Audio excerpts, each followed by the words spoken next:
আজ আমার কাছে ঝুড়ি করে অঙ্গরাগের জন্য কে এসেছে বলো তো?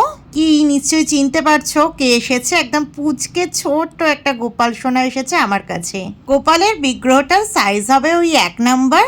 আমি প্রথমেই আগে ভালো করে পরিষ্কার করে নিলাম, আর চোখটা তো একদমই উঠে গিয়েছিল, তাই ক্লে দিয়ে চোখটাও করে নিয়েছি। তারপরে একে একে চুল, তারপরে হাতে পায়ে আলতা পরানো, লাড্ডু, যাবতীয় যা যা ছিল রং করার আমি আমার মনের মতন করে করেছি। আসলে যখন কোনো কাজের মধ্যে কোনো রেস্ট্রিকশন থাকে না, বা কেউ আমাকে বলে দেয় না যে এটা করতে হবে ওটা করতে হবে, তখন আমি নির্ভয়ে আমার কাজটাকে করতে থাকি। বলে দিলেও ভালো, কিন্তু তখন একটা ভয় কাজ করে যে ক্লায়েন্টের পছন্দ হবে কিনা।